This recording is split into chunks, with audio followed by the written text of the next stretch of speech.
Today I have two smartphones that should have been slated for release in the year 2040. However, I imagine redmagic decided to release these guys early since it looks like humanity ain't gonna make it that far. This is the redmagic 10 Pro, and it's the most powerful gaming smartphone I have ever laid eyes on. On the left we have the aptly named Dusk, and on the right we have Moonlight. And like I always say, the best camera bump is no camera bump. And this back panel is as smooth as the brains at a flat earth convention. Moonlight is about to go through some things, and I'll set aside Dusk to be given away at the end of the video. See, a hallmark tradition of redmagic gaming phones are that they have an internal RGB cooling fan. And this redmagic 10 is no different. You can see the RGBs spool up the FPSs and hear the 23,000 RPMs whiz into action, which when combined with the world's first mobile liquid metal internal cooling system, normally only found in gaming laptops, the internal core temperature of this phone can be lowered by 21 degrees. We will most definitely have to see what that looks like from the inside, but for now it's cool seeing cool phones do cool things while actively cooling down the internals. The fan is penetratable by determined explorers through the exhaust vent, which is probably why there is no official IP rating on this thing, but when we take a look inside we'll see how much protection it actually has. One thing you might not have noticed yet, either because it's hidden so well or because your attention to detail has been destroyed by TikTok, there is no front camera notch, nor any front camera hole punch, while still 100% having a concealed 16 megapixel camera below those pixels, which is exactly what I would expect a phone from 2024 to look like. See, in the past, that hole punch area above a hidden selfie camera was filled by a really small secondary screen that had ultra low resolution pixels spaced farther apart so the camera could see through the pixels. This time around though, redmagic has mind-blowingly created a manufacturing process that makes the secondary screen indistinguishable from the main screen, even on a microscopic level. You can see the super thin top bezel of the screen, and we can enhance our way down through the layers. redmagic says creating this new hidden camera display requires 20 unique steps and 13 more production processes than an average screen, and takes 3 times longer to produce, but has turned out some pretty impressive results. I mean, take a look for yourself. Yeah, the subject is just naturally flawless, but the camera can pick up the individual hairs in my eyebrows. It unfortunately doesn't pick up any hair on my head, but let's solve one problem at a time. As of right now, redmagic is successfully producing a usable hidden underscreen camera. As we gaze on the display, you might have observed that the bezels are incredibly thin. I don't want to step on any toes or anything, but a top-of-the-line iPhone 16 Pro has a screen-to-body ratio of 90.1%, and this redmagic 10 Pro has an absolutely wild 95.3% screen-to-body ratio. As per usual, Apple has some catching up to do, but don't worry too much, Tim. We still see scratches at a level 6 with deeper grooves at a level 7.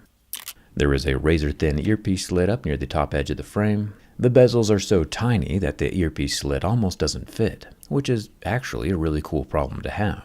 Moving over to the frame of the phone, there is a whole lot going on.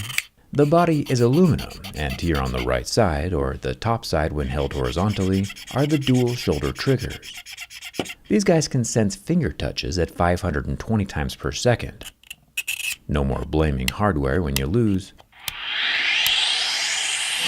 We also have the exhaust port for the turbofan where all that air comes out, the aluminum volume rocker, and a circular power button, along with a dedicated gaming button, which can instantly max out the phone's performance while disabling notifications. I am happy to report that humans from the future have re-embraced the headphone jack, very demure and mindful of them.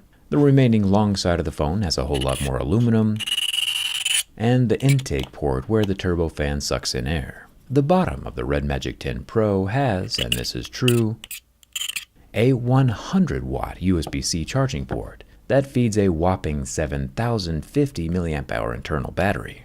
That's twice the capacity of an iPhone in just one single charge. I know each spec of this phone is more mind-blowing than the last, but here we are with our minds getting blown. There is no SD card slot though, which is unfortunate. Fun fact, the internal cooling fan can be programmed to kick on while charging at that 100 watts, which helps keep the dual battery cells cool while juicing up. You can tell it's a dual cell by the subtle battery layout on the back design. You know, the kind of details you only notice if you're subscribed here to Jerry Rig Everything. The 50 megapixel wide angle camera is up top, and the normal 50 megapixel camera is in the center, sitting right above the RGB turbofan. There is a 2 megapixel depth camera positioned off to the side under the single tone LED flash. All the camera lenses are completely flush, with no bumps or humps whatsoever. The transparent aesthetic appears to be more cosmetic than literal, but I'm here for it. Transparent tech is still the best tech. When it comes time for the burn test, the redmagic phones are still the only phones capable of fighting back, blowing out my lighter like it's their birthday. Which is technically true. Let's just hope this first birthday is not their last birthday. The true wall-to-wall full-screen display is 6.85 inches, has a 1.5K resolution and 2000 nits of brightness, refreshing at 144 Hz and sensing finger touches at a mind-blowing 2500 Hz. Mobile hardware has now officially surpassed human reaction time. The AMOLED pixels do start to burn at 15 seconds under the heat from my lighter and do not recover. If there was a lesson to be learned from the burn test, I would insert that here. The redmagic 10 Pro does have an optical underscreen fingerprint scanner, which when burdened by the weight of level 7 deeper grooves, continues to function like normal, unlocking the phone every single time. So thumbs up for that. Finally, there's a shortage of perfect phones in this world, and it would be indeed a shame to damage this one, but as true gamers know, maxing out your power does no good if you still have level 1 armor. Luckily for redmagic, this new 10 Pro is packing on multiple levels, and has no flex when bent from the front, and zero movement when bent from the back. No kinks, creaks, or damage whatsoever. The redmagic 10 Pro is really just a keyboardless gaming laptop packed into a smartphone form factor with specs that iPhone users will hopefully get to enjoy themselves 10 years from now. Redmagic is finally going mainstream and launching this phone in 30 different countries. Nice work, redmagic. Leave a comment, any comment down below, and I'll pick a random commenter to get the untouched dusk. Thanks a ton for watching. I'll see you around.